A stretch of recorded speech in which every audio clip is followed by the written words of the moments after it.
Holmes here, of course, with my buddy Cowboy Joe Boo, as well as Joe Bear in the house. And as always, I want to thank you all for watching, commenting, subscribing, and being part of the Joe Boo Sports Report. Without you guys and you ladies, this literally does not work. So let's get open for business here, and let's wake up my football gods here. Wake up, guys, wake up. It's finally freaking Friday. That's right, it's finally freaking Friday, and I'm excited as can be because 2 weeks from today, 2 weeks from right now, we'll be talking about our first round draft pick. The number 10, maybe we trade back, maybe we trade up. Who knows what the Dallas Cowboys, those Mavericks out there, those crazy Jerry Jones and son, what they might do. And we'll be getting ready for round 2 and 3. We're going to be having a ball. You guys who are channel members, that's right, you guys will be here. Well, we'll be actually out there. We'll be part of the Zoom in call as part of our studio audience as we watch the draft together. You know, last year it was freaking insane being able to do what we did during the pandemic. You know, the thing that I always think about is American ingenuity. It used to be when there was a problem, we would find solutions to that problem. Even when things seemed like it was just impossible, we'd find solutions. And, you know, going into last year's draft, we had talked about going to Vegas, because who wouldn't want to go to Vegas? I mean, let's be clear. You know, the football story is the side story. You want to go to Vegas, okay? And for a global pandemic to happen, nobody, I mean, literally saw that coming. I mean, a few months before, I was in Miami with, you know, hundreds of thousands of people at the Super Bowl. A couple months later, the country is shut down. But that ended up actually being cool. I will put last year's draft party that we had here with just me and Michael here at the house against going to New York City Radio Music Hall and seeing the draft. I'll put it against going to Chicago for the draft. I'll put it against going to Philadelphia. Okay. You know, going to Philadelphia. They did do a good job, but nobody says, man, I had the best time in the world in Philadelphia. Nobody says that. Nobody says that, period. Seriously, nobody says that. Dallas was cool. Dallas was cool because I had all of you guys in person and all that, and we had a ball there too. But doing what we did here, being able to look in at other YouTubers as they made their choices and having you guys from all over the country here, to me, that was incredible. That gets up there with the Dallas Cowboys draft event, and I'm looking forward to it this year. We'll have our chicken wings. I'll have chicken wings. I'm sorry. I can't send those to you. I wish they had smell-o-vision, but they haven't come out with that just yet. But anyway, I'm sitting here thinking, you know, there's not a whole lot of stuff that's going on with the Cowboys at the present time. But I've been sitting here thinking and running through my mind about Aldon Smith signing with Seattle. And understand that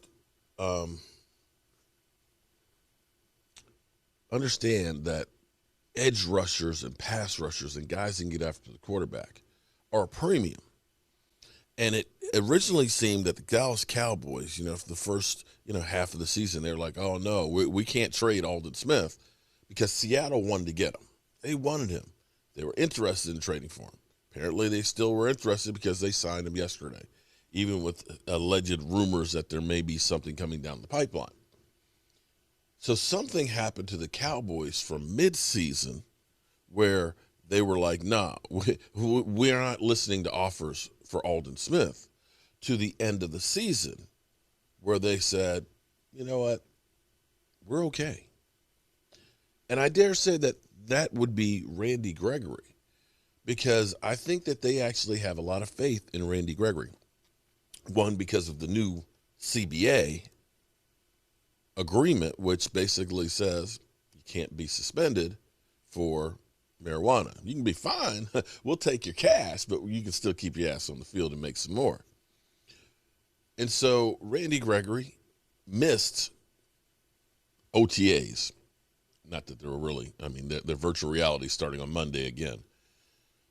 Missed training camp, and understand how football is done now. The way they did training camp last year, 10 days of conditioning and strength training, and then 14 padded practices. Now it'll be 14 padded practices in training camp, and then there's only 11 padded practices during the season, in which case you have to have them all done by week 11. So when you look at what Randy Gregory did, and here's the problem for Randy Gregory is every year it's always been, stuff hanging over his head. When will I be suspended? How long will I be suspended? Can I get back from suspension? And we know how that affected Zeke Elliott when he was dealing with that whole situation. I might be playing this week. I might not be playing. You can't get into a rhythm. And for Randy Gregory, never really having a training camp except his rookie year, not having time to practice with the team.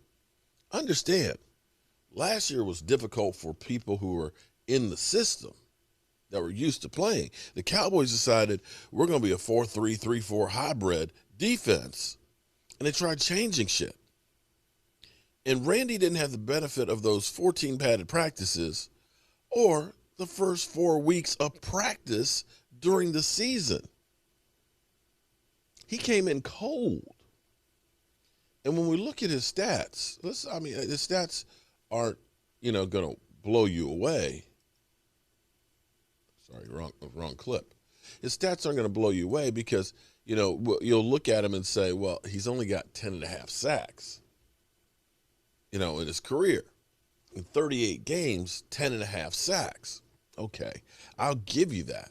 Now, what he has had, okay, and this again, you look at his rookie year, he had 12 games, okay, no sacks. It was rookie year. And again, suspended. His second year, he had 2 games, 1 sack. That's actually not that bad because that would be, if he had played 16 games, 8 sacks for the season. 2018, he got in 14 games with 1 start and had 6 sacks. He was very productive. But the problem with Randy was very raw from the time he got drafted and then didn't have practice. Randy would end up making some boneheaded, plays, a late hit or hitting below the knees on a quarterback, and would end up getting some personal foul penalties. But he did have 25 combined tackles, 19 solos, okay, and 7 tackles for loss. 2018, he was actually doing some real damage. And had we had him in the playoffs, I think he would have made actually a difference for us. Enter this past year, where he literally had been suspended from football for 2 years. 2 years. Has no OTAs with the team, has no training camp with the team. Comes in cold and still gets 3.5 sacks. Now, what his numbers work out to be is about 5 sacks a season at the moment. But finally, he'll be able to actually not have the NFL hanging over his head. Finally, not having missed training camp and understanding the defenses and things, that he'll actually get an opportunity to actually play. Now, this is what's interesting is I always talk about players who they view it just as a job, and I am a 1099 contractor. I don't care where I play. I care about how much I get paid. And that's the sole binder. When Randy Gregory, who fell in the draft, honestly, he should have been first-round draft pick, potentially a top 10 pick. But because he failed the drug test at the combine, fell to the second day to the Dallas Cowboys. They took a flyer on him. He's shown a lot of potential.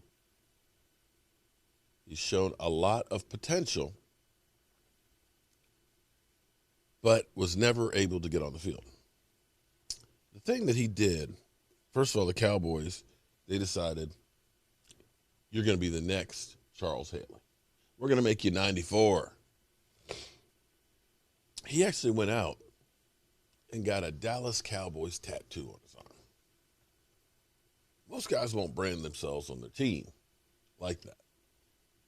They'll look at it as, I'm only here till somebody pays me more. Having ability has never been the question for Randy Gregory. And now you can see that the Dallas Cowboys are all in on Randy Gregory.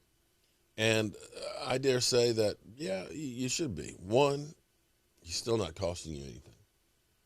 Two, he does not have a whole lot of miles on him. Three, as Vosh put it, Vosh has always been in to Randy Gregory and being a beast. And you see the moves that he's made. I mean, that move right there literally left the tackle. Look at that.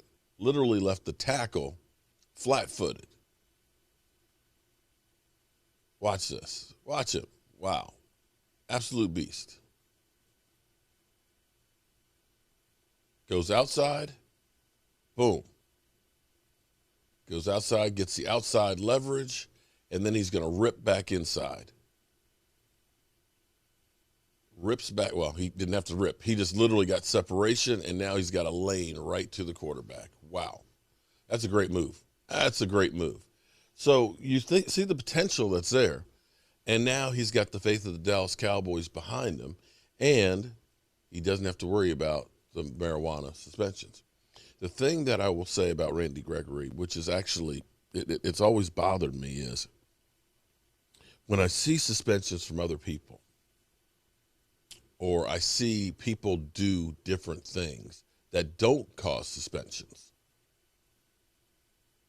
things that don't cause suspensions, that are drunk driving or domestic abuse, things like that.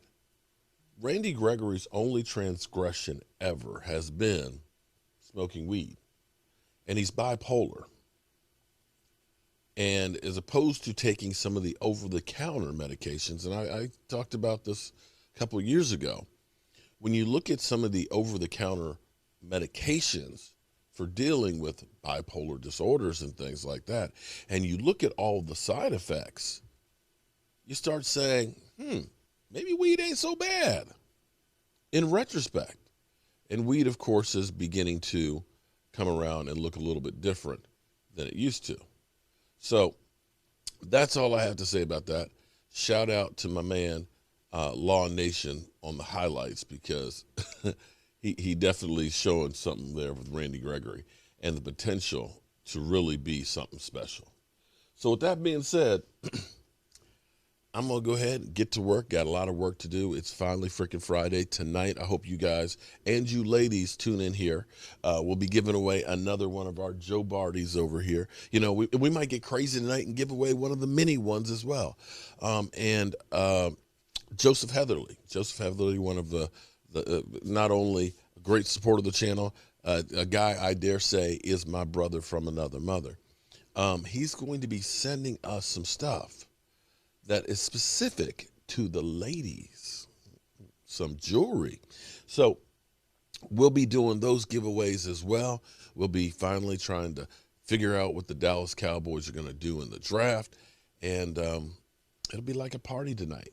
I'm Mark Holmes, and as always, Mark Holmes here, and as always, I want to thank you all for watching, commenting, subscribing, and being part of the Joe Boo Sports Report.